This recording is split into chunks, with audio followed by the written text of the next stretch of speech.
Mamá, me debes esto. Una madre que ama de verdad sustenta a sus hijos para siempre.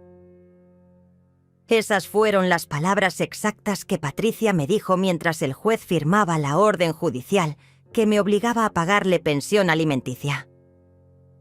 Mi propia hija, de 32 años, viviendo en el apartamento que yo le compré con el sudor de 15 años de trabajo, me estaba cobrando por haberla traído al mundo. Y lo más indignante de todo es que el juez le dio la razón. Me senté ahí, en esa sala fría del juzgado, viendo cómo Patricia abrazaba a su abogada Elena, mientras yo me convertía oficialmente en la madre que debía pagar por el privilegio de haber sacrificado mi vida entera por una hija malagradecida. Pero déjame contarte cómo llegamos hasta aquí, porque esta historia no comenzó en los tribunales. Comenzó 6 meses atrás, en mi cocina, con el aroma del café matutino mezclándose con la luz dorada que entraba por la ventana que da al patio. Era un domingo tranquilo, uno de esos domingos que ahora extraño tanto. Había preparado el desayuno especial que a Patricia siempre le gustaba cuando era niña. Huevos revueltos, pan tostado con mantequilla y mermelada de fresa casera. La mesa estaba puesta con el mantel amarillo que heredé de mi madre, ese que tiene pequeñas flores bordadas en las esquinas. Patricia llegó puntual, como siempre. Recuerdo que llevaba puesto un vestido azul marino que le quedaba perfecto y traía ese perfume caro que yo nunca podría permitirme. Sus zapatos hacían un sonido elegante contra el piso de cerámica mientras caminaba hacia la mesa. «Mamá, qué rico huele todo», me dijo con esa sonrisa que ahora sé que ya estaba planeando algo. Debí haber notado la forma en que sus ojos recorrían cada rincón de mi casa, como si estuviera calculando el valor de cada objeto, cada mueble, cada recuerdo. Nos sentamos a desayunar y la conversación fluyó como siempre. Me contó sobre su trabajo en la oficina de contabilidad, sobre su novio Armando y sus planes de futuro. «Mamá», me dijo mientras cortaba el pan, «he estado pensando mucho en todo lo que has hecho por mí. El apartamento, los estudios, todo». Sus palabras sonaban sinceras, cargadas de esa gratitud que una madre siempre espera escuchar de sus hijos. «Eres la mejor madre del mundo», añadió. Y yo sentí ese calor en el pecho que solo una madre conoce cuando su hija la reconoce. Pero había algo en el ambiente, algo que no podía identificar. Tal vez era la forma en que Patricia tocaba constantemente su teléfono, o cómo sus ojos se desviaban hacia la ventana cada vez que yo hablaba sobre mis planes de jubilación. «Mamá», me interrumpió de repente. «¿Has pensado en hacer testamento?». La pregunta me cayó como agua fría. No era algo que esperara escuchar en un desayuno dominical relajado. «¿Por qué me preguntas eso, mija?», le respondí, tratando de mantener el tono casual. «Es que una nunca sabe, y quiero asegurarme de que todo esté en orden». Esa conversación se quedó conmigo durante días. No podía quitarme de la cabeza la sensación de que algo había cambiado en Patricia, algo sutil pero persistente. Era como si de repente hubiera comenzado a verme diferente, no como su madre, sino como... ¿Qué? No podía definirlo entonces, pero ahora sé que me veía como una fuente de ingresos, como una inversión que debía seguir generando dividendos. Las siguientes semanas fueron extrañas. Patricia comenzó a visitarme más seguido, pero las visitas tenían un propósito diferente. Llegaba con carpetas, papeles, documentos importantes que necesitaba que yo firmara. «Es para tu seguridad, mamá», me decía mientras señalaba líneas punteadas que yo debía firmar sin entender completamente. Había papeles del banco, formularios de seguros, documentos que según ella eran actualizaciones necesarias de mis cuentas. Yo confiaba en ella completamente. Después de todo, era contadora. Sabía de números y papeles mejor que yo. Una tarde, mientras organizaba mis documentos en el escritorio que había sido de mi esposo, encontré una carta que no recordaba haber visto antes. Era del banco, algo sobre cambios en mi cuenta corriente. Llamé para preguntar y la señorita del otro lado de la línea me explicó que mi hija, Patricia, había sido agregada como autorizada en mi cuenta, con acceso completo a mis movimientos bancarios. Pero, señora Teresa, me dijo la empleada, usted firmó la autorización el mes pasado. Colgué el teléfono con las manos temblorosas. No recordaba haber firmado nada de eso, pero ahí estaba, mi firma en el documento que Patricia me había presentado como un formulario de actualización de datos. Fue entonces cuando comencé a notar otros detalles. Patricia sabía exactamente cuánto dinero tenía en mi cuenta de ahorros. Conocía el monto exacto de mi pensión. Incluso sabía sobre la pequeña inversión que había hecho años atrás con el dinero del seguro de vida de mi esposo. ¿Cómo sabía todo eso si yo nunca se lo había contado? La respuesta era simple. Tenía acceso completo a toda mi información financiera. Una noche, no pude dormir pensando en todo esto. Me levanté a tomar agua y vi una luz en el apartamento de Patricia, que está justo enfrente al mío. Las cortinas estaban abiertas y pude ver que estaba despierta, sentada frente a su computadora con varios papeles esparcidos sobre la mesa. Eran casi las 2 de la madrugada. ¿Qué podía estar haciendo a esas horas? Al día siguiente, cuando le pregunté casualmente cómo había dormido, me dijo que había tenido una noche tranquila y que se había acostado temprano. La primera mentira directa que me decía, y yo la detecté inmediatamente. Los domingos familiares comenzaron a tener un sabor amargo. Patricia seguía llegando puntual. Seguía trayendo ese perfume caro y esa sonrisa perfecta. Pero yo ya no podía ignorar la sensación de que cada abrazo, cada «te amo, mamá», cada conversación sobre el pasado tenía un propósito oculto. Era como si estuviera actuando, representando el papel de la hija amorosa mientras calculaba algo que yo no podía ver. La confirmación de mis sospechas llegó un martes por la tarde, cuando Carmen, mi vecina de toda la vida, tocó mi puerta con esa expresión que tienen las personas cuando traen noticias que preferirían no dar. «Teresa», me dijo mientras aceptaba la taza de té que le ofrecí. «Necesito contarte algo que vi, pero no sé cómo decírtelo».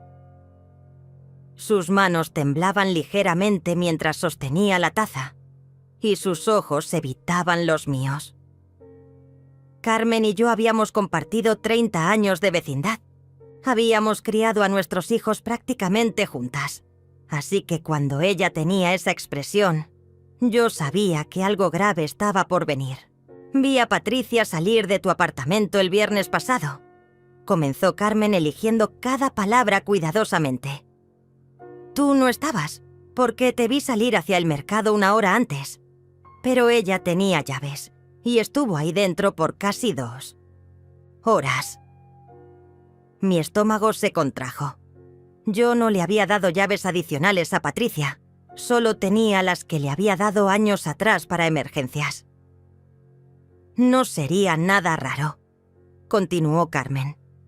«Pero es que la vi sacar cajas, como si estuviera buscando algo específico. Esa noche no pude comer. Me quedé sentada en mi sala, mirando cada rincón, cada cajón, cada espacio donde guardaba mis documentos importantes. ¿Qué había estado buscando Patricia en mi casa? ¿Qué necesitaba que no podía simplemente pedirme? Al día siguiente, decidí revisar sistemáticamente todos mis papeles. Empecé por el escritorio donde guardaba los documentos más importantes: escrituras, pólizas de seguro, certificados bancarios. Fue ahí donde descubrí que faltaban cosas. El original de 1900, la escritura del apartamento que le compré a Patricia no estaba en su lugar. Tampoco estaba la copia de mi testamento, ni los papeles del seguro de vida. Había espacios vacíos en mis carpetas, huecos perfectos donde antes estaban documentos que ahora no podía encontrar. Mi corazón comenzó a latir tan fuerte que podía escucharlo en mis oídos. Patricia se había estado en mi casa, revisando mis cosas, y se había llevado documentos específicos. Llamé a Patricia esa misma tarde. «Mija», le dije tratando de sonar casual, «¿no habrás visto los papeles del apartamento cuando viniste el viernes? No los encuentro». Hubo un silencio del otro lado de la línea, un silencio demasiado largo para ser natural. «¿Qué papeles, mamá? Yo no he estado en tu casa desde el domingo pasado». Otra mentira, directa y fría. «Ah, debe ser mi memoria. Entonces», respondí. Pero ya sabía que Patricia me estaba mintiendo conscientemente. Esa noche, Carmen volvió a tocar mi puerta. Esta vez traía más información, y su expresión era aún más grave. «Teresa, hay algo más que necesitas saber. Esta mañana vi a Patricia salir de la oficina del abogado de la esquina, esa oficina donde trabaja Elena Rodríguez. Elena Rodríguez era conocida en el barrio por manejar casos difíciles, divorcios complicados, herencias disputadas, ese tipo de asuntos legales que siempre terminan mal para alguien». «¿Estás segura, Carmen?» «Completamente segura. Incluso las vi conversando en la puerta y Patricia tenía una carpeta gruesa en las manos». El mundo comenzó a girar de una manera diferente. Mi propia hija estaba consultando con un abogado. Tenía documentos míos que había tomado sin permiso y me estaba mintiendo sobre sus actividades. Pero, ¿para qué? ¿Qué podía estar planeando? La respuesta llegó más rápido de lo que esperaba. El miércoles siguiente recibí una citación judicial. Un sobre oficial, con sellos y firmas, que me convocaba a comparecer ante el juzgado familiar en un caso iniciado por Patricia Morales contra Teresa Morales. Mi apellido contra mi apellido. Mi propia sangre llevándome a los tribunales. Abrí el documento con manos temblorosas y leí palabras que jamás pensé que vería escritas. Demanda por pensión alimenticia a favor de hija mayor de edad en 1800 y en situación de vulnerabilidad económica y emocional. Patricia me estaba demandando por pensión alimenticia. Según el documento, yo era una madre negligente, que había abandonado emocionalmente a mi hija y que ahora tenía la obligación moral y legal de compensar ese abandono mediante un pago mensual. El documento estaba lleno de términos legales que apenas podía entender, pero una cosa era clara. Patricia quería que yo le pagara una mensualidad, como si fuera una niña de 5 años en lugar de una mujer adulta de 32 años, con trabajo estable. La demanda incluía declaraciones que me cortaron como cuchillos. Según Patricia, yo había sido una madre ausente que priorizaba el trabajo sobre la familia. Decía que había crecido sin apoyo emocional adecuado, que su desarrollo personal se había visto afectado por mi negligencia maternal y que ahora necesitaba compensación económica para sanar el daño psicológico que yo le había causado.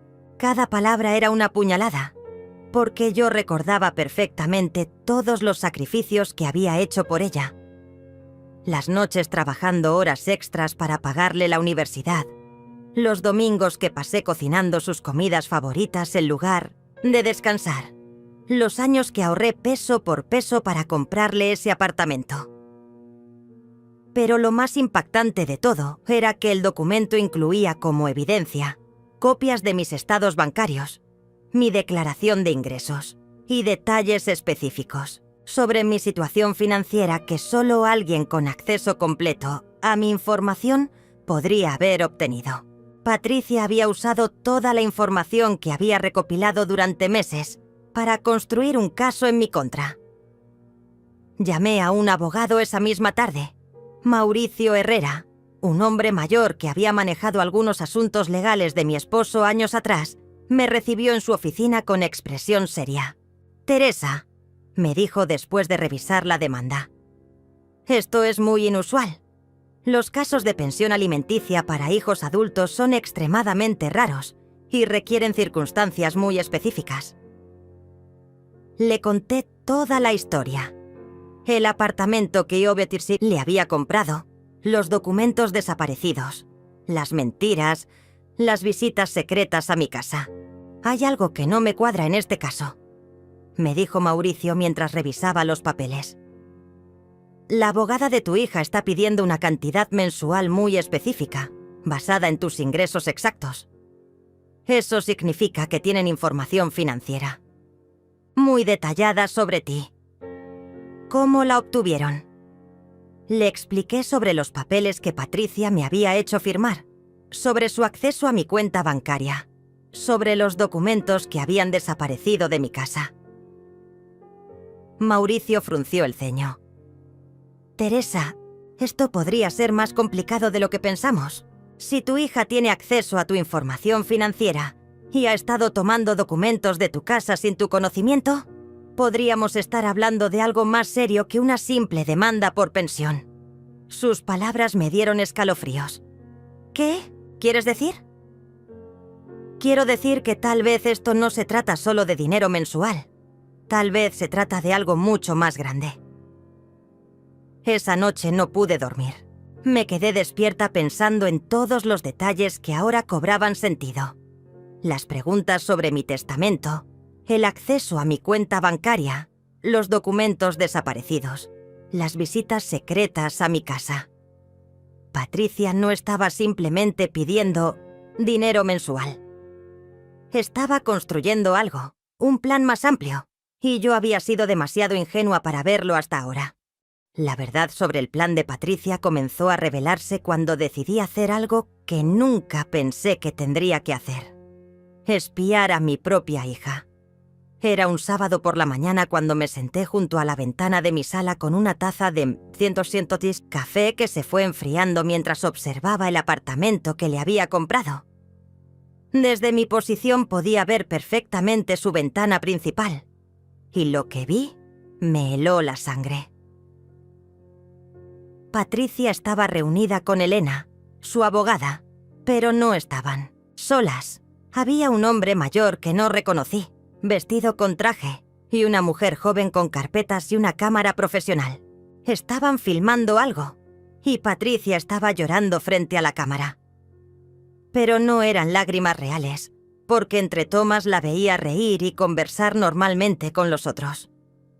Estaba actuando, creando evidencia falsa, grabando testimonios que, sin duda, usaría en mi contra durante el juicio.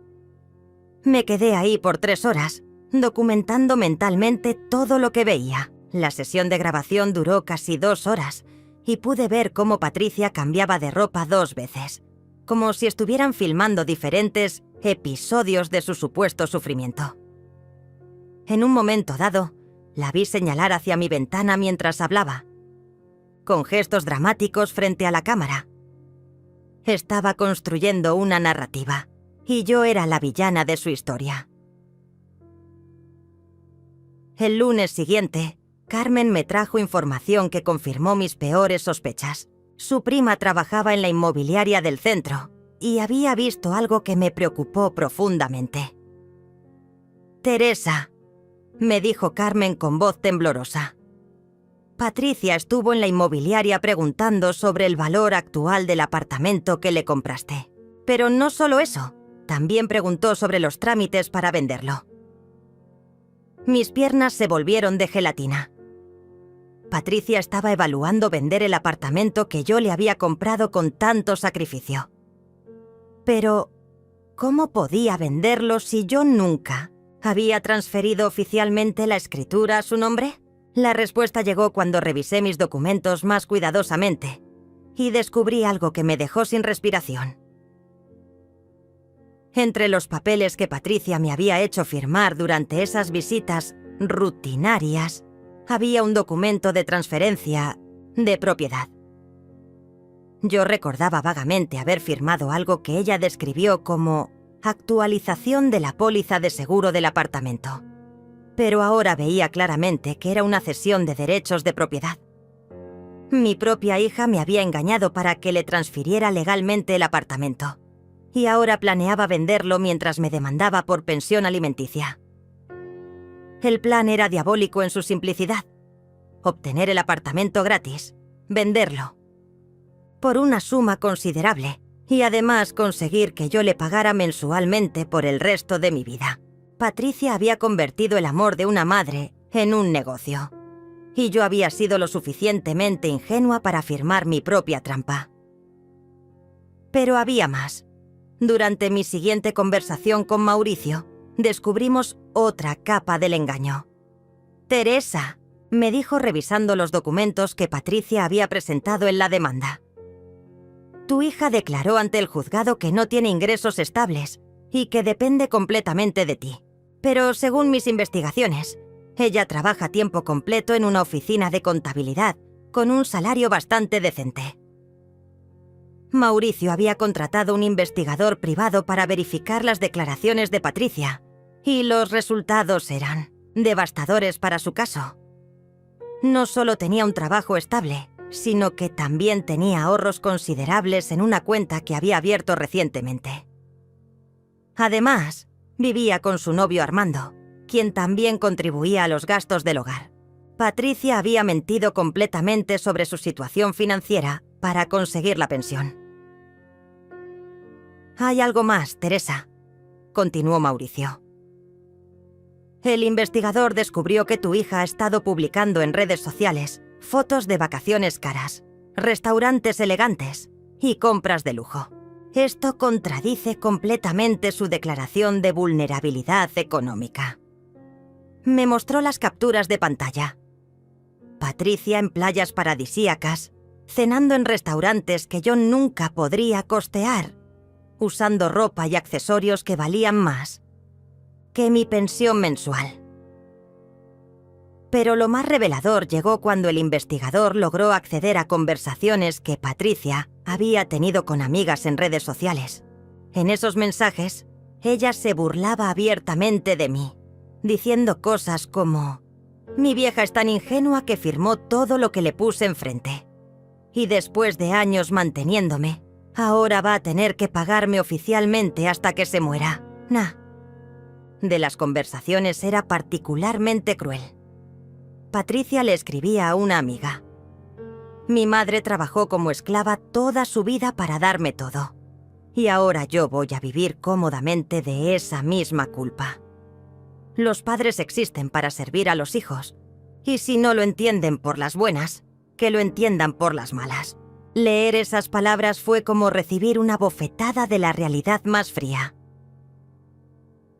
Elena, la abogada de Patricia, había construido el caso basándose en un concepto legal llamado responsabilidad parental extendida, argumentando que yo tenía la obligación de compensar a Patricia por un supuesto abandono emocional durante su infancia.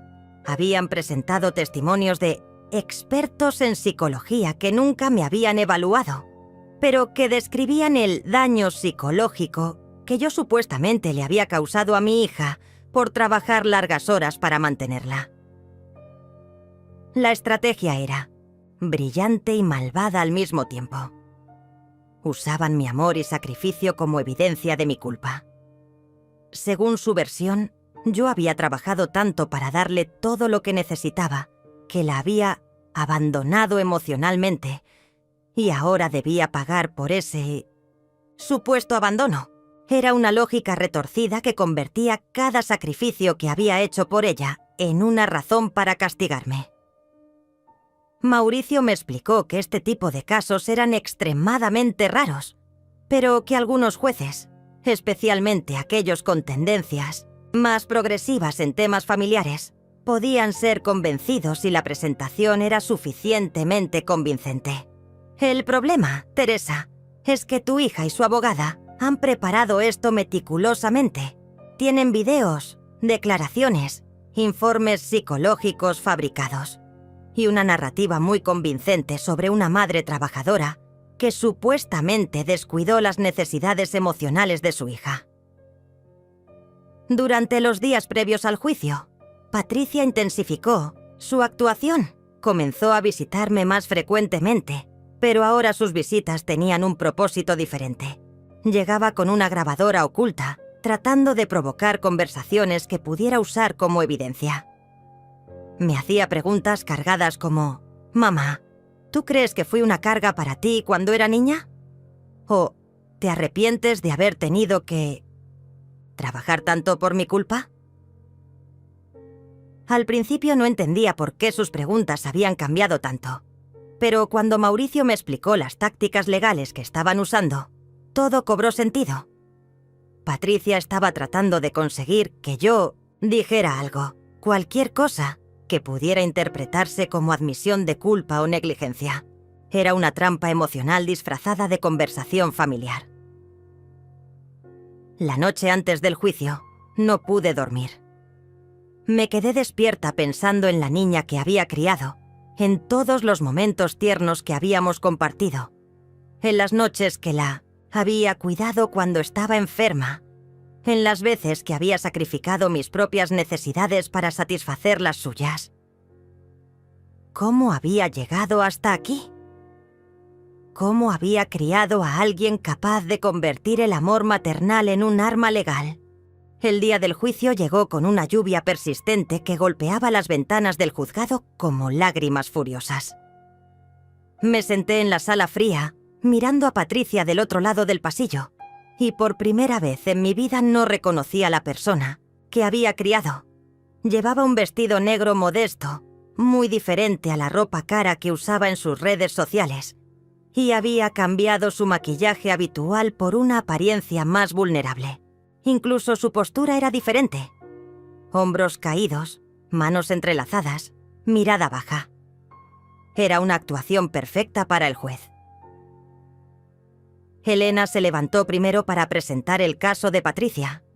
Su voz era firme y convincente mientras describía a una joven traumatizada por el abandono emocional de una madre obsesionada con el trabajo.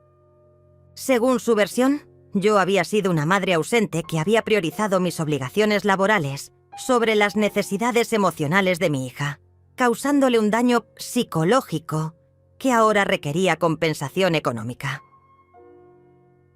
«Su señoría», decía Elena con dramatismo calculado.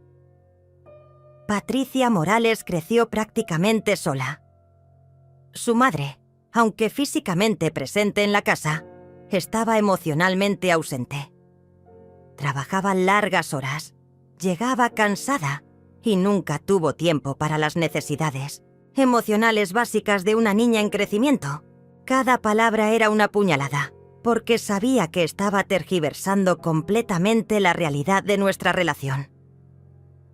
Luego presentaron el video que Patricia había grabado en su apartamento. En la pantalla del juzgado, mi hija aparecía llorando, mientras relataba una infancia que yo no reconocía. Hablaba de noches sola, esperando que mamá llegara del trabajo, de cenas frías porque ella nunca tenía tiempo de cocinar, de cumpleaños olvidados y eventos escolares perdidos.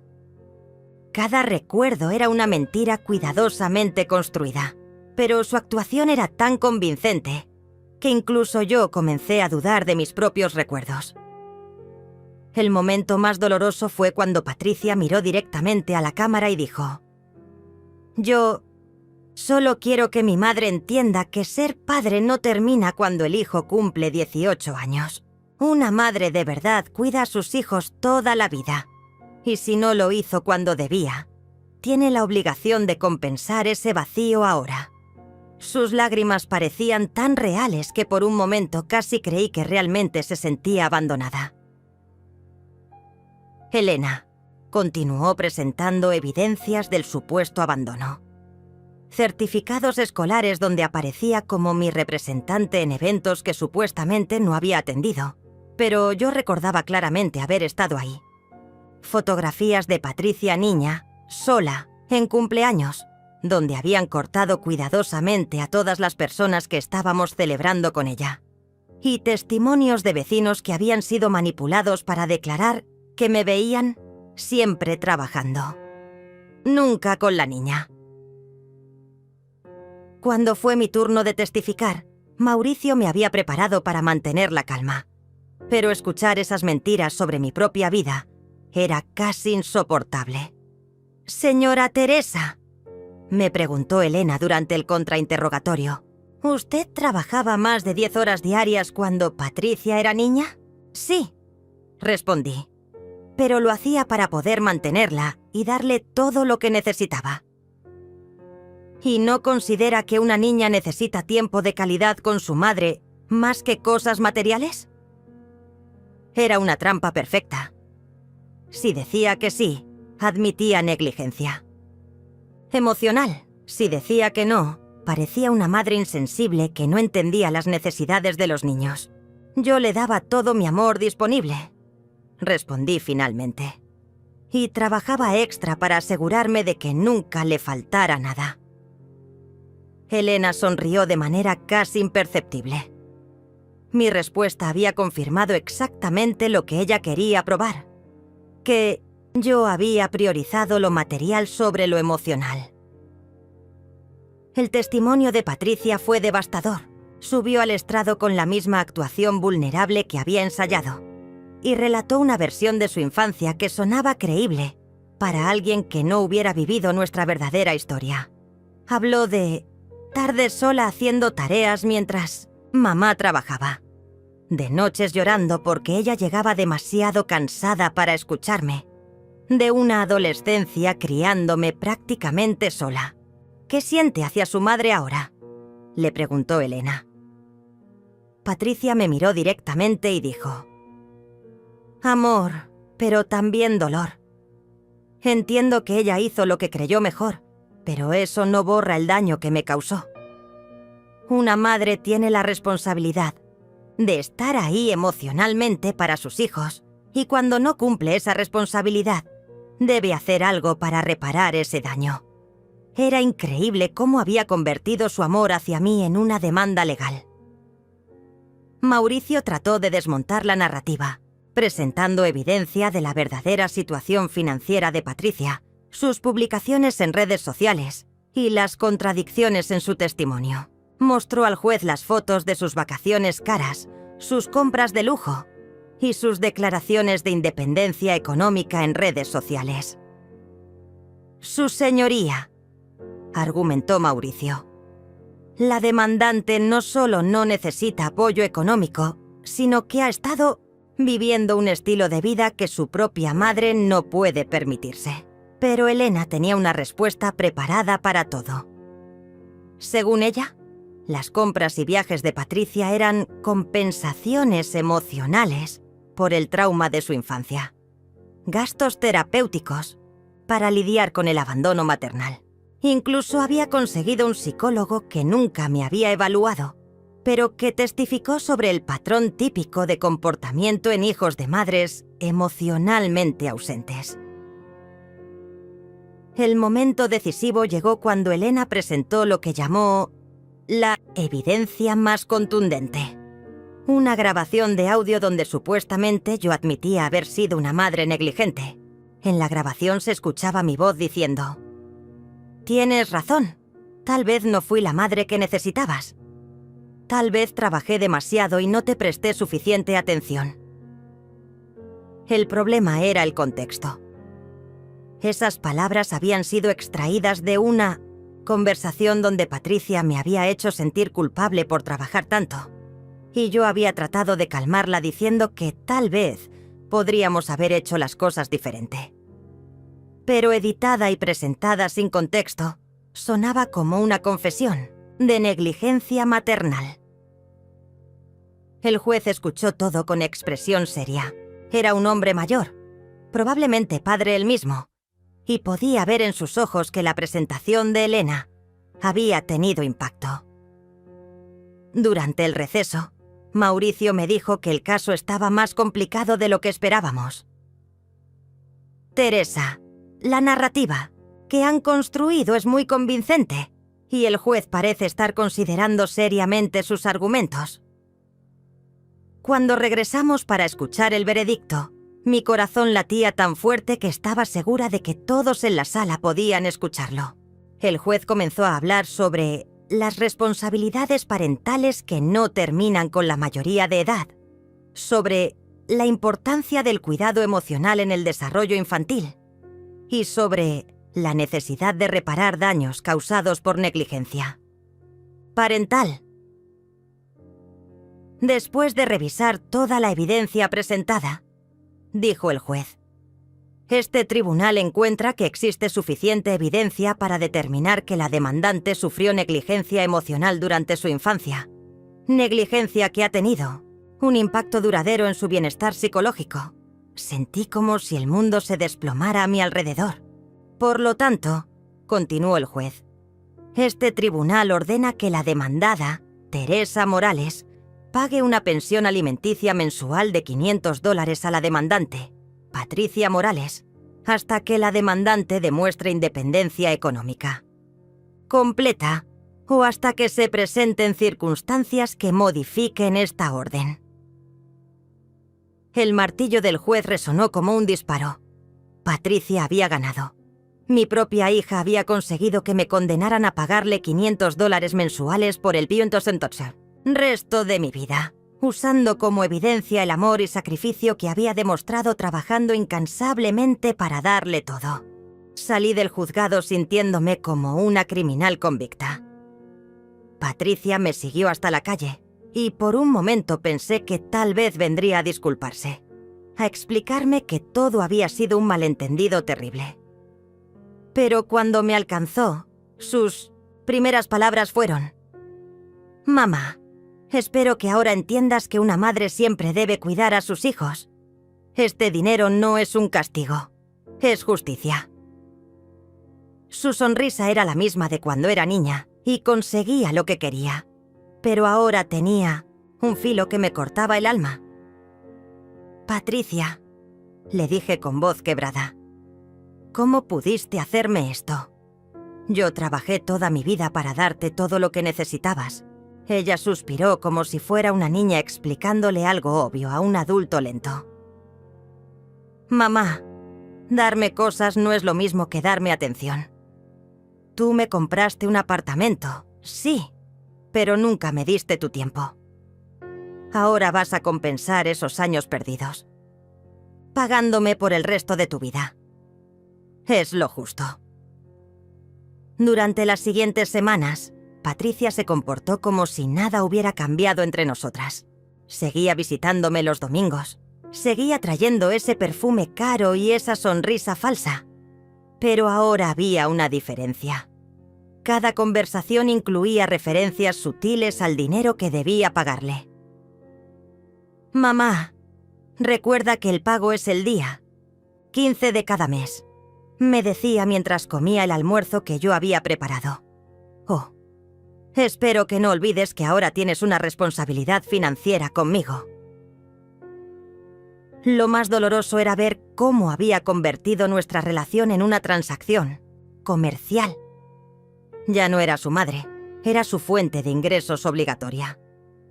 Cuando llegaba a visitarme, revisaba discretamente mis cosas, como si estuviera calculando mi capacidad de pago para el mes siguiente. Un día la sorprendí mirando las facturas que tenía sobre la mesa de la cocina. «Solo quiero asegurarme de que estés administrando bien tu dinero, mamá», me dijo sin el menor atisbo de vergüenza. Carmen fue mi única fuente de apoyo durante esos días oscuros. «Teresa», me decía mientras tomábamos té en su cocina, «lo que te está haciendo Patricia no es normal. Ningún hijo debería tratar así a su madre». Pero incluso Carmen, con toda su buena intención, no podía entender completamente lo que se sentía ser demandada y condenada por tu propia hija. Una tarde, mientras organizaba mis finanzas para calcular cómo podría pagar los $500 mensuales sin quedarme sin dinero para mis propios gastos, encontré algo que me llamó la atención. Entre mis papeles bancarios había un estado de cuenta que no recordaba haber solicitado. Era de una cuenta que aparentemente estaba a mi nombre, pero que tenía movimientos que yo no reconocía. Llamé al banco inmediatamente.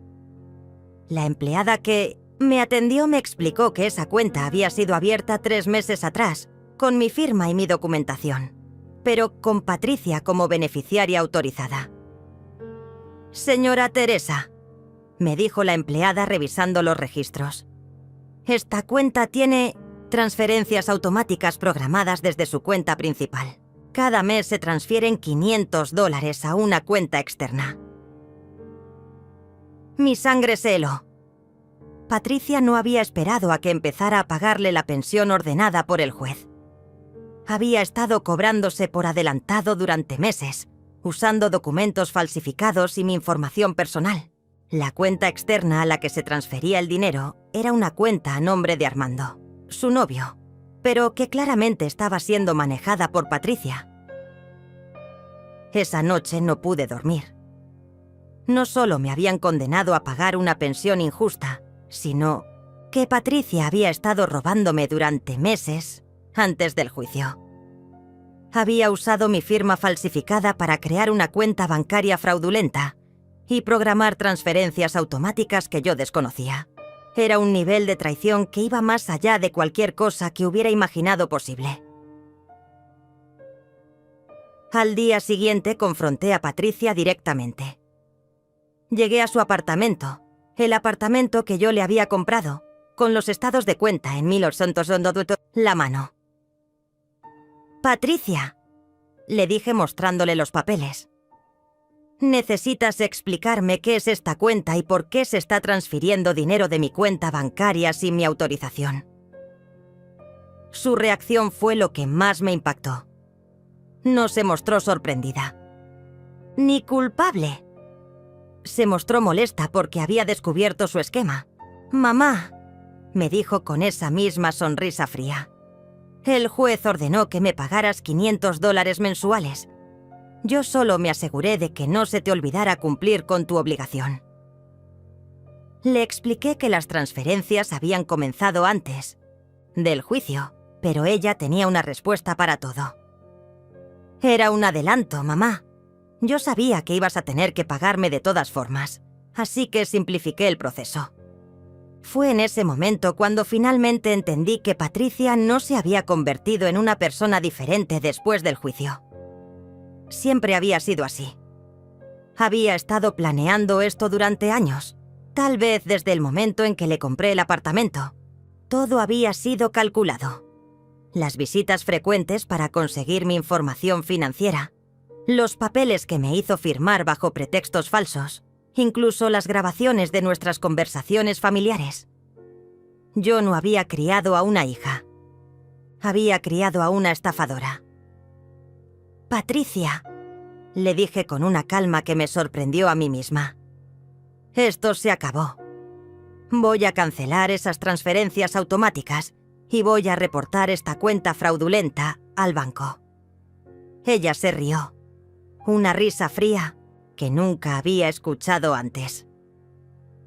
«Mamá, puedes cancelar lo que quieras, pero el juez ya ordenó que me pagues.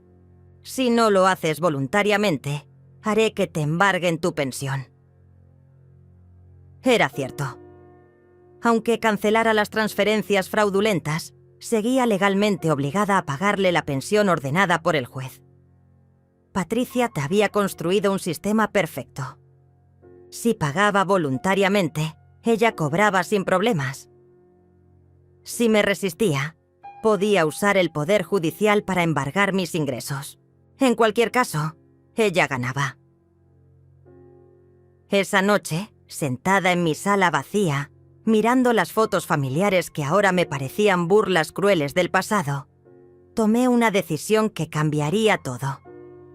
No iba a seguir siendo víctima de mi propia hija.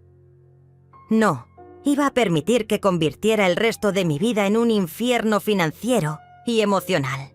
Patricia había jugado su juego perfectamente, pero había cometido un error. había subestimado a la mujer que la había criado. Llamé a Mauricio esa misma noche. «Mauricio», le dije, «necesito que investigues algo muy específico. Quiero saber exactamente qué documentos firmé, cuándo los firmé, y si Patricia tuvo ayuda legal para falsificar mi firma en algunos de ellos». Su respuesta me dio la primera esperanza que había sentido en semanas. «Teresa, si podemos probar falsificación de documentos o fraude bancario, esto cambia completamente el panorama legal». También le pedí que investigara el apartamento. «Quiero saber si la transferencia de propiedad que supuestamente firmé es legal, y si Patricia tiene derecho real a vender esa propiedad». Mauricio me prometió que tendría respuestas en una semana. Mientras tanto, yo comencé mi propia investigación silenciosa. Empecé a documentar todo: las visitas de Patricia, sus comentarios sobre dinero, sus inconsistencias en las historias que contaba. Instalé una grabadora pequeña que Carmen me ayudó a comprar y comencé a grabar nuestras conversaciones. Si Patricia podía usar mis palabras contra mí, yo podía hacer lo mismo con las suyas. La revelación que cambió todo llegó exactamente una semana después, cuando Mauricio me citó en su oficina con una expresión que no había visto antes. Tenía una carpeta gruesa sobre su escritorio y una sonrisa que prometía justicia. «Teresa», me dijo antes de que pudiera sentarme, «tu hija cometió varios delitos graves y tenemos pruebas suficientes para demostrarlo». Abrió la carpeta y comenzó a mostrarme documentos que yo nunca había visto. Primero, la transferencia de propiedad del apartamento. Contraté a un perito en grafología y confirmó que tu firma en ese documento es una falsificación muy hábil, pero falsificación al fin. Patricia nunca tuvo derecho legal a ese apartamento. Mi corazón comenzó a latir más rápido. El apartamento seguía siendo mío. Segundo, continuó Mauricio, las cuentas bancarias fraudulentas. Patricia falsificó tu firma en al menos 6 documentos diferentes para obtener acceso a tu información financiera y crear esas transferencias automáticas. Eso constituye fraude bancario y usurpación de identidad. Cada palabra era como un rayo de luz penetrando la oscuridad en la que había estado viviendo. Pero hay más, Teresa. Mucho más. Mauricio sacó otro conjunto de documentos. El investigador privado descubrió que Patricia y Elena, su abogada, habían estado planeando esto durante más de un año. Encontramos correos electrónicos entre ellas, donde discuten específicamente cómo manipular el sistema legal para conseguir una pensión de ti. Me mostró impresiones de correos que me cortaron la respiración. En uno de ellos, Patricia le escribía a Elena: «Mi vieja es tan sentimental que firmará cualquier cosa si le digo que es para mi seguridad. Ya tengo acceso a toda su información financiera». En otro, Elena le respondía: «Perfecto. Con esa información podemos construir un caso sólido para la pensión. Solo necesitamos crear la narrativa correcta sobre abandono emocional». Pero el correo más devastador era uno donde Patricia describía detalladamente su plan. «Después de conseguir la pensión, voy a vender el apartamento que me compró y mudarme con Armando a otra ciudad. Con el dinero de la venta y la pensión. Mensual. Nunca más voy a tener que trabajar. Mi madre va a mantenerme hasta que se muera. Y después de eso, ya tendré suficiente dinero ahorrado para vivir cómodamente». Elena sabía que estaba participando en un fraude. Me explicó Mauricio. En los correos queda claro que ambas sabían que las declaraciones sobre tu supuesta negligencia eran falsas, pero decidieron seguir adelante de todas formas. Eso las convierte en cómplices de perjurio y conspiración para cometer fraude. La investigación había revelado que Elena tenía un historial de casos similares. Había representado a otros hijos adultos en demandas cuestionables contra sus padres, usando tácticas similares de manipulación emocional y falsificación de evidencia. Patricia no fue su primera víctima, Teresa. Elena ha estado operando este esquema durante años y finalmente tenemos suficiente evidencia para detenerla. Mauricio me explicó que con toda esta evidencia no solo podíamos apelar el veredicto original, sino que podíamos presentar cargos criminales contra Patricia y Elena. Pero hay algo más que necesitas saber antes de decidir cómo proceder. Su expresión se volvió aún más seria. Patricia ya puso el apartamento en venta. Lo descubrimos ayer. Está pidiendo $200.000 por una propiedad que tú pagaste $150.000 hace 5 años. Mi estómago se contrajo. Patricia no solo me había robado dinero mensualmente, estaba a punto de robarme el apartamento completo que yo había comprado con años de sacrificio. ¿Podemos detener la venta? Sí, respondió Mauricio, pero tenemos que actuar inmediatamente. Hoy mismo vamos a presentar una orden judicial para detener la venta y recuperar la propiedad. Esa tarde fuimos directamente al juzgado. Mauricio presentó toda la evidencia de fraude, falsificación y perjurio, junto con las pruebas periciales que confirmaban que las firmas en los documentos de transferencia eran falsas. El juez que revisó nuestro caso era diferente al que había manejado la demanda original, y su reacción fue inmediata y severa. «Esto es extremadamente grave», dijo el juez después de revisar los documentos. «Si estas alegaciones son correctas, estamos ante un caso de fraude sistemático y perjurio, ante un tribunal. Inmediatamente emitió una orden para detener cualquier venta del apartamento y para congelar todas las cuentas bancarias relacionadas con las transferencias fraudulentas. Pero lo más satisfactorio fue cuando el juez ordenó que Patricia y Elena comparecieran ante el tribunal en 72 horas para responder a los cargos de fraude, perjurio y falsificación de documentos. Además, añadió el juez, ordeno una investigación completa de la demanda original para determinar si el veredicto fue obtenido mediante evidencia falsa. Salí del juzgado sintiéndome diferente. Por primera vez en meses, no era la víctima. Era la acusadora. Patricia había jugado su juego perfectamente, pero había subestimado una cosa crucial. Una madre que ha luchado toda su vida por proteger a su familia, también sabe luchar cuando esa misma familia la traiciona. Esa noche, Carmen vino a cenar a mi casa por primera vez en semanas. «Teresa», me dijo mientras levantábamos la mesa, «te ves diferente, te ves fuerte». Tenía razón. Me sentía fuerte. Por primera vez desde que comenzó esta pesadilla, sentía que tenía control sobre mi propia vida. Al día siguiente, Patricia Con apareció en mi puerta. Pero esta vez no traía flores ni perfume caro, ni esa sonrisa falsa. Tenía los ojos rojos de llorar y las manos temblorosas. «Mamá», me dijo con voz quebrada, «necesitamos hablar. Creo que ha habido un malentendido terrible». La dejé entrar, pero no la invité a sentarse. Se quedó parada en mi sala, mirando las mismas fotos familiares que yo había estado mirando durante semanas. Pero ahora era ella quien parecía perdida. «Mamá, sé que estás molesta por lo de la venta del apartamento, pero puedo explicártelo. Armando y yo estábamos pensando en mudarnos, y creí que sería mejor liquidar esa propiedad para invertir en algo más grande». Su explicación era patética. Después de todo lo que había descubierto, después de todos los correos electrónicos que había visto, Patricia todavía creía que podía manipularme con mentiras simples.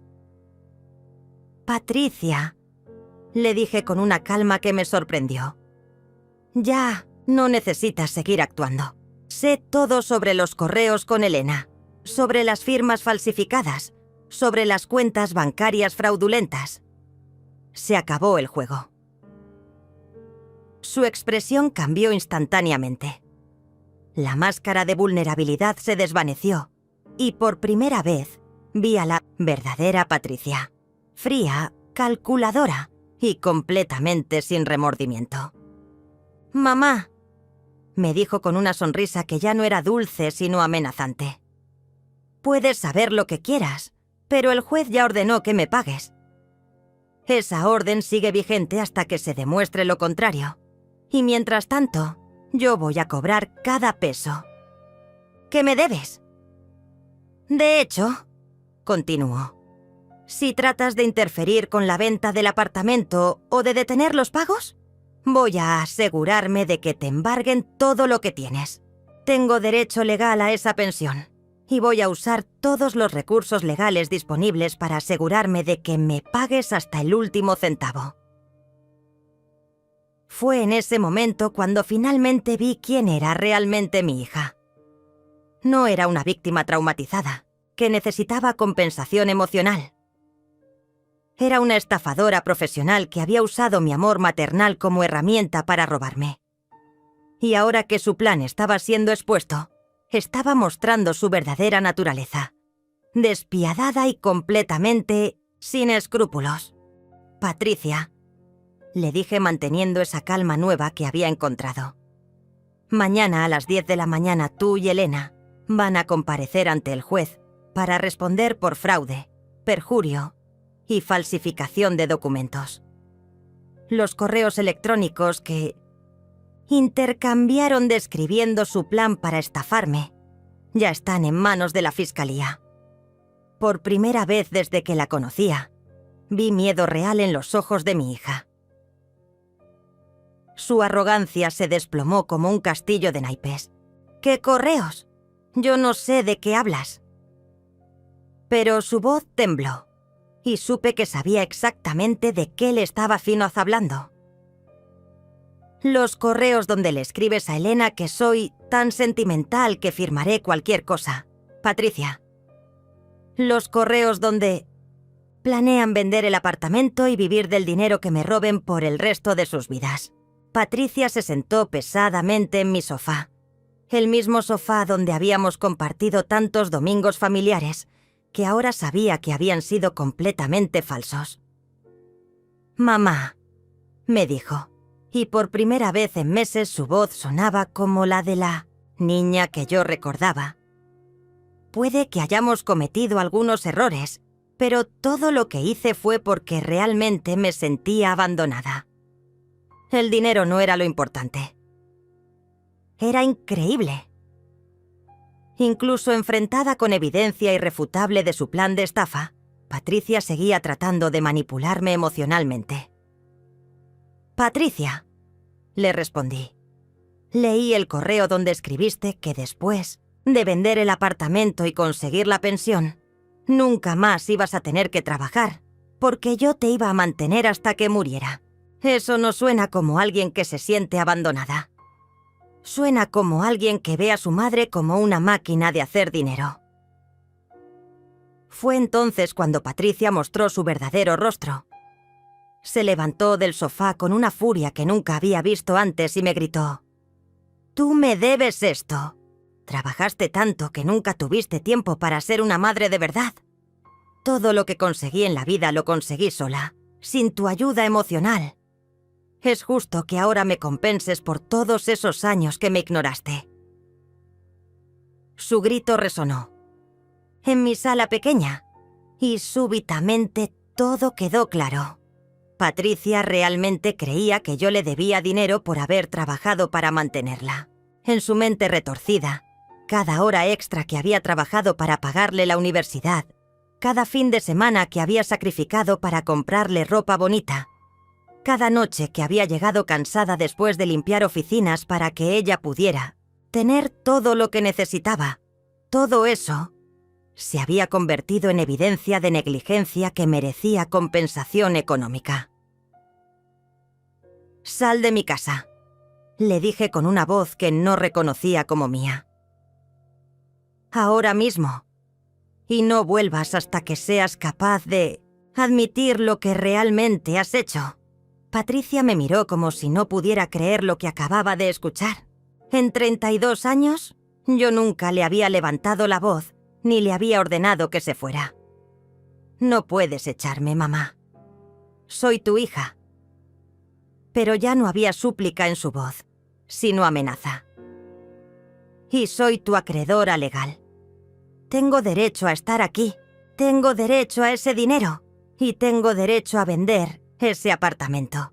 Se dirigió hacia la puerta, pero antes de salir se volteó hacia mí. «Mañana voy a ir a ese tribunal. Voy a explicar que todo fue un malentendido y voy a seguir cobrando lo que me debes. Y tú no vas a poder hacer nada para detenerme». Después de que Patricia se fue, me quedé sentada en mi sala por horas, procesando todo lo que había pasado. Carmen tocó mi puerta alrededor de las 8 de la noche, preocupada porque había visto a Patricia salir de mi casa gritando. «¿Qué pasó, Teresa?». Me senté con ella en la cocina y le conté todo. Los correos, el fraude, la audiencia del día siguiente. «Ay, Teresa», me dijo Carmen mientras me servía té. «Esa muchacha siempre me pareció extraña, pero nunca pensé que fuera capaz de esto». Tenía razón. Había señales durante años que yo había ignorado porque no quería ver la verdad sobre la persona que había criado. Patricia siempre había sido manipuladora. Siempre había encontrado formas de conseguir lo que quería usando la culpa y el chantaje emocional. Pero yo había interpretado eso como inteligencia o determinación. Esa noche marqué el número de mi hermana Elena, que vivía en otra ciudad. No habíamos hablado en meses porque Patricia me había convencido de que Elena estaba celosa de nuestro vínculo especial y que era mejor mantener distancia. «Teresa», me dijo Elena después de 1900, que le conté toda la historia. Siempre supe que algo estaba mal con Patricia. «La última vez que la vi, me preguntó cuánto creía que valía tu casa y si sabía algo sobre tu testamento. Pensé que era curiosidad, pero ahora entiendo que estaba evaluando tus activos». Elena me contó que Patricia también le había hecho preguntas extrañas sobre mis hábitos financieros, mis ingresos y mis planes de jubilación. Incluso me preguntó si sabía cómo conseguir copias de estados bancarios de otra persona, como si fuera una pregunta inocente sobre ayudar a un anciano con su contabilidad. Todo encajaba. Patricia había estado investigando mis finanzas desde 1900 múltiples ángulos, usando incluso a mi propia hermana para conseguir información. El día de la audiencia llegué al juzgado temprano, acompañada por Mauricio. Patricia y Elena llegaron juntas, pero ya no había traces de la confianza arrogante que habían mostrado durante la demanda original. Elena, especialmente, se veía nerviosa y evitaba el contacto visual conmigo. Patricia, por el contrario, mantenía esa máscara de dignidad herida que había perfeccionado durante meses. El juez comenzó la audiencia pidiendo explicaciones sobre los correos electrónicos que habían sido presentados como evidencia. Elena trató de argumentar que los correos habían sido sacados de contexto, que eran discusiones estratégicas normales entre abogado y cliente. Pero el juez no le creyó ni por un segundo. «Licenciada», le dijo el juez con severidad, «en estos correos usted y su cliente discuten específicamente cómo falsificar documentos y crear evidencia falsa. Eso no es estrategia legal, es conspiración para cometer fraude». Elena palideció visiblemente, y por primera vez desde que la conocía, no tenía una respuesta preparada. Cuando fue el turno de Patricia de explicar las firmas falsificadas en 1800, los documentos bancarios, su actuación fue patética. Trató de argumentar que yo le había dado permiso verbal para firmar por mí, que era una práctica común en familias cercanas y que todo había sido un malentendido inocente. pero los peritos ya habían confirmado que las firmas eran falsificaciones deliberadas y expertas, no errores inocentes. El momento decisivo llegó cuando el juez confrontó a Patricia con su propio correo, donde escribía sobre vender el apartamento y nunca más tener que trabajar porque yo la mantendría hasta que muriera. «Señora Morales», le dijo el juez, «¿cómo explica este correo donde describe específicamente su plan para vivir indefinidamente del dinero de su madre?» Patricia se quebró. Después de meses de actuación perfecta, finalmente se derrumbó y mostró su verdadera personalidad. «Ella me debe eso», gritó en medio del tribunal. «Trabajó tanto que nunca fue una madre de verdad. Yo merezco compensación por la infancia que no tuve. Es mi derecho». El juez golpeó su martillo para restaurar el orden, pero Patricia no se detuvo. Ustedes no entienden lo que es crecer con una madre que solo piensa en trabajar. Ella tiene la obligación de compensarme por todos esos años perdidos. El dinero es lo mínimo que puede hacer para reparar el daño que me causó. Fue un espectáculo devastador. Mi propia hija, gritando en un tribunal que yo le debía dinero por haber trabajado para mantenerla, que merecía ser compensada económicamente por haber tenido una madre trabajadora, en lugar de una madre rica que no necesitara trabajar. El silencio que siguió al arranque de Patricia fue ensordecedor. Hasta los empleados del juzgado habían dejado de moverse. El juez la miró con una expresión que mezclaba incredulidad y disgusto. «Señora Morales», le dijo con voz firme, «sus declaraciones de hoy contradicen completamente el testimonio que presentó en la demanda original. Allí habló de abandono emocional y trauma psicológico. Ahora habla de compensación económica como si fuera un derecho adquirido». Patricia se dio cuenta de que había cometido un error terrible. Trató de retractarse, de volver a su actuación de víctima, pero ya era demasiado tarde. «Su señoría, yo estoy muy alterada emocionalmente. No quise decir...» Pero el juez levantó la mano para silenciarla. «Señora Morales, sus palabras han sido muy claras. Usted considera que trabajar para mantener a un hijo constituye negligencia, que merece compensación económica». El juez revisó los documentos frente a él y declaró: «Basándome en la evidencia de fraude documentario, perjurio deliberado y falsificación de firmas, este tribunal anula inmediatamente la orden de pensión alimenticia emitida anteriormente. Además, ordeno que todos los pagos realizados bajo esa orden fraudulenta sean devueltos íntegramente a la demandante original, señora Teresa Morales». Sentí como si pudiera respirar por primera vez en meses, pero el juez no había terminado. Adicionalmente, confirmo que la transferencia de propiedad del apartamento es completamente nula debido a la falsificación de documentos. La propiedad permanece legalmente a nombre de la señora Teresa Morales. Patricia se desplomó en su silla como si hubiera recibido un golpe físico. «Finalmente», continuó el juez, «ordeno que se abra una investigación penal contra Patricia Morales y Elena Rodríguez por los delitos de fraude, falsificación de documentos, perjurio y usurpación de identidad.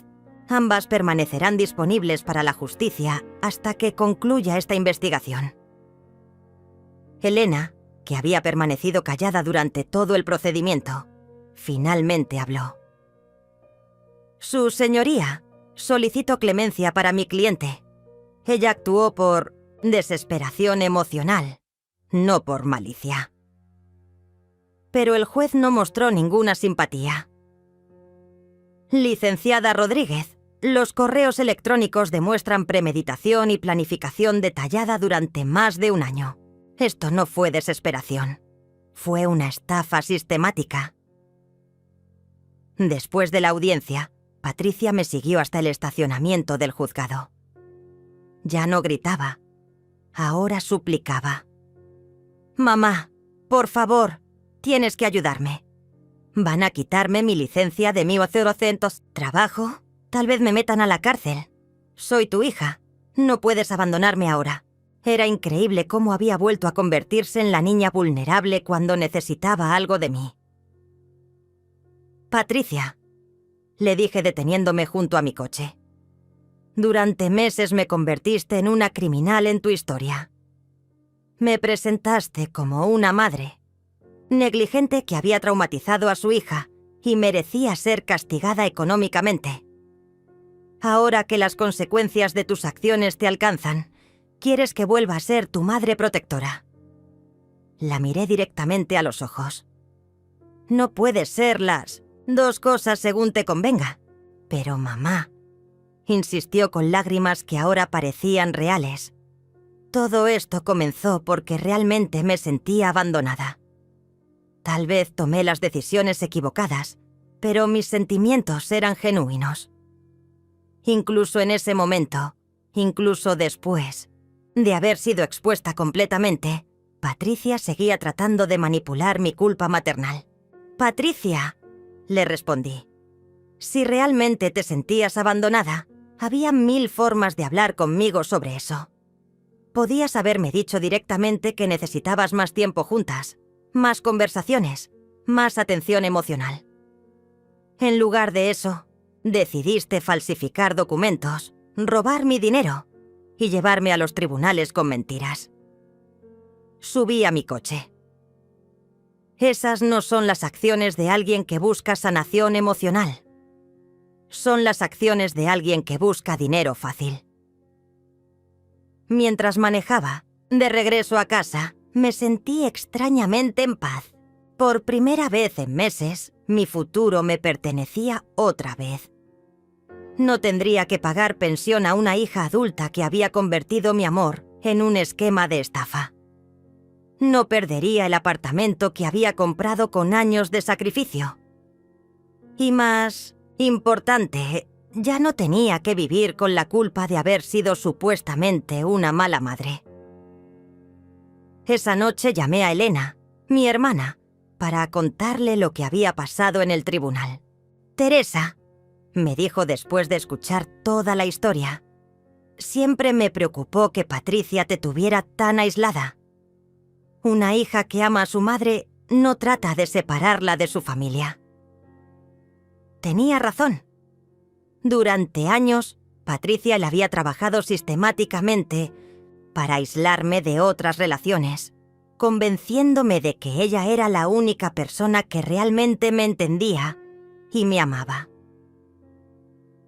Carmen vino a cenar esa noche para celebrar lo que ella llamaba tu liberación. Mientras comíamos en mi cocina, me di cuenta de cuánto había extrañado estas conversaciones simples con personas que realmente me querían sin agenda oculta. «Teresa», me dijo Carmen, «¿vas a perdonar a Patricia algún día?». Era una pregunta que había estado evitando, pero que sabía que tendría que enfrentar. «Carmen», le respondí después de pensar cuidadosamente, «perdonar no significa permitir que alguien te siga lastimando. Patricia no solo me robó dinero, me robó la tranquilidad, la confianza en mi propia maternidad y la fe en el amor familiar. Tal vez algún día pueda perdonar esas heridas, pero nunca voy a olvidar las lecciones que me enseñaron». Durante las siguientes semanas, comencé a reconstruir mi vida. Cambié todas mis contraseñas bancarias, recuperé el control total de mis finanzas y, más importante, comencé a reconectar con personas que Patricia había logrado alejar de mi vida durante años. Mi hermana Elena comenzó a visitarme regularmente y me di cuenta de cuánto había extrañado tener familia real en mi vida. También comencé a procesar emocionalmente todo lo que había vivido. No había sido una mala madre por trabajar para mantener a mi hija. No había sido negligente por sacrificar mi comodidad personal para darle oportunidades que yo nunca tuve. Patricia había tomado mi amor y sacrificio, y los había convertido en armas para atacarme. Pero eso decía todo sobre ella y nada sobre mí. Una tarde, mientras organizaba mis documentos, encontré una foto de Patricia cuando tenía 5 años. Estaba sonriendo en mi regazo después de un día en el parque, y recordé vívidamente ese momento. Había sido un domingo que debería haber estado trabajando, pero decidí tomarme el día libre para estar con ella. Miré esa foto y me pregunté ¿en qué momento esa niña sonriente se había convertido en la mujer que me había traicionado tan sistemáticamente? Tal vez nunca sabría la respuesta a esa pregunta. Tal vez Patricia siempre había sido capaz de este nivel de manipulación y yo simplemente había sido demasiado amorosa para verlo. O tal vez algo había cambiado en ella durante los años. Alguna combinación de resentimiento y codicia que había transformado el amor familiar en oportunismo calculado. 6 meses después del juicio, mi vida había encontrado un ritmo completamente nuevo. Las mañanas ya no comenzaban con ansiedad sobre pagos injustos o visitas manipuladoras. En lugar de eso, despertaba en paz, preparaba mi café lentamente y disfrutaba del silencio que había recuperado. Patricia había sido condenada a 18 meses de prisión suspendida y 5 años de libertad condicional. Elena había perdido su licencia para ejercer la abogacía y enfrentaba sus propios cargos criminales.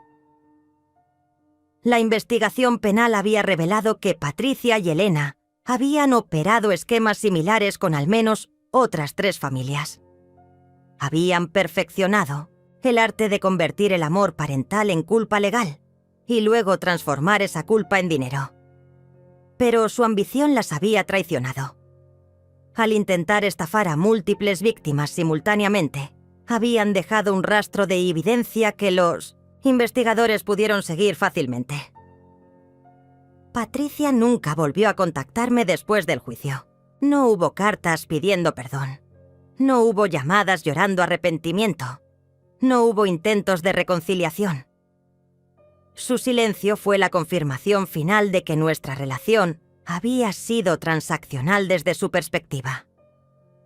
Cuando ya no pudo extraer beneficio económico de mí, simplemente desapareció de mi vida como si nuestros 32 años juntas no hubieran significado nada.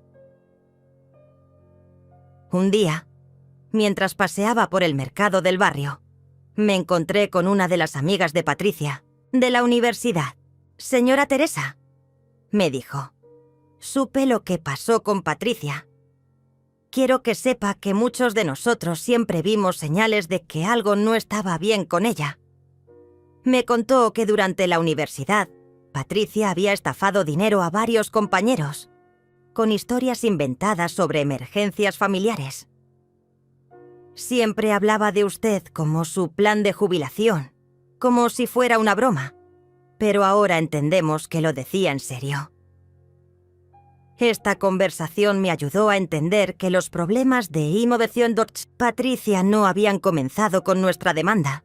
Había estado practicando la manipulación y el engaño durante años, perfeccionando sus habilidades con víctimas menores antes de dirigirse hacia su objetivo principal.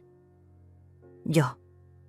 No había sido una decisión impulsiva nacida de sentimientos heridos, sino una estrategia calculada que había estado desarrollando durante décadas. Decidí vender el apartamento que originalmente había comprado para Patricia. No podía soportar la idea de mantener una propiedad que había estado en el centro de tanta traición y dolor. Con el dinero de la venta, compré una casa pequeña en un barrio tranquilo, lejos de los recuerdos tóxicos del pasado. Era una casa con jardín, donde podía plantar las flores que siempre había querido pero nunca había tenido tiempo de cuidar cuando trabajaba tanto. Carmen me ayudó con la mudanza y mientras empacábamos mis pocas pertenencias, encontramos una caja llena de cartas y dibujos que Patricia me había hecho cuando era niña. ¿Vas a quedarte con esto?, me preguntó Carmen. Por un momento consideré conservar esos recuerdos, pero luego me di cuenta de que ya no representaban a la persona real que había criado. eran evidencia de una actuación que había comenzado desde muy temprano. No, le respondí. Esa niña que escribió estas cartas nunca existió realmente. Era solo otra máscara de Patricia. Quemamos las cartas en el jardín esa noche, y mientras las llamas consumían esos falsos recuerdos, sentí que finalmente estaba liberándome del último vínculo emocional con una hija que había resultado ser una extraña. En mi nueva casa, comencé una rutina que nunca había podido permitirme cuando estaba constantemente preocupada por Patricia. Leía libros por placer, no por obligación. Cocinaba comidas elaboradas para mí misma, no para impresionar a visitas manipuladoras. Invitaba a Elena, mi hermana, y a Carmen a cenas sin agenda, solo por el placer de la compañía genuina. También comencé a hacer trabajo voluntario en un centro para ancianos, ayudando a adultos mayores que habían sido víctimas de estafas familiares. Descubrí que mi experiencia con Patricia me había dado una perspectiva única para ayudar a otros que habían pasado por traiciones similares. «Teresa», me dijo una de las mujeres que ayudé, «usted entiende el dolor de una manera que otros no pueden. Sabe lo que se siente ser traicionada por alguien que se supone que te ama». Un año después del juicio, recibí una carta del sistema penitenciario. Patricia había violado los términos de su libertad condicional al intentar contactar a una de sus otras víctimas y ahora enfrentaba prisión real. La carta me pedía que proporcionara una declaración sobre el impacto que sus crímenes habían tenido en mi vida para ayudar al juez a determinar su sentencia. Me senté en mi jardín nuevo, rodeada de las flores que había plantado con mis propias manos, y escribí mi declaración. No fue una carta llena de ira o deseos de venganza. Fue una descripción honesta de cómo Patricia había convertido el amor maternal en una transacción comercial, cómo había usado mi culpa como herramienta de manipulación y cómo había aprendido que amar a alguien no significa permitir que te destruyan. Patricia no necesita más tiempo en prisión, escribí en mi declaración final. Necesita entender que las relaciones familiares no son esquemas de enriquecimiento rápido y que el amor verdadero no se mide en transferencias bancarias. Hasta que aprenda esa lección, seguirá siendo un peligro para cualquier persona que tenga la desgracia de amarla. Envié la carta y nunca supe qué pasó con la sentencia de Patricia. Había decidido conscientemente dejar de seguir su historia. Mi vida ya no giraba alrededor de sus acciones o consecuencias. Por primera vez en décadas, mi vida me pertenecía completamente a mí. En las tardes, cuando riego mis flores y veo el sol ponerse sobre mi jardín pequeño pero hermoso, reflexiono sobre las lecciones que aprendí. Una madre puede amar incondicionalmente, pero eso no significa que deba aceptar abuso incondicional. El sacrificio parental tiene valor, pero ese valor no puede ser convertido en arma por hijos manipuladores. Y más importante, nunca es demasiado tarde para recuperar tu propia vida, incluso cuando sientes que lo has perdido todo. Patricia me enseñó que el amor puede ser falsificado, que la gratitud puede ser actuada y que incluso los vínculos familiares más sagrados pueden ser pervertidos por la codicia. Pero también me enseñó que tengo más fuerza de la que creía, más valor del que pensaba y más derecho a la felicidad del que me había permitido. Ahora, cuando las personas me preguntan por mi hija, simplemente respondo: no tengo hijos. Es una respuesta que inicialmente sorprende, pero que refleja una verdad profunda. La persona que crié durante 32 años resultó ser una extraña que llevaba la máscara de mi África. Cuando esa máscara finalmente se cayó, descubrí que había estado amando a alguien que nunca existió realmente. Mi historia terminó no con reconciliación familiar o perdón dramático, sino con algo mucho más valioso: paz. La paz de una mujer que finalmente entendió que su valor no dependía de ser útil a otros, que su amor no tenía que ser incondicional hasta el punto de la autodestrucción, y que a veces la decisión más amorosa que una madre puede tomar es decir, no más, y caminar hacia su propia vida. En mi jardín florecen ahora las plantas que nunca tuve tiempo de cuidar cuando trabajaba para mantener a Patricia. Son hermosas, prósperas y completamente mías. Como mi vida ahora,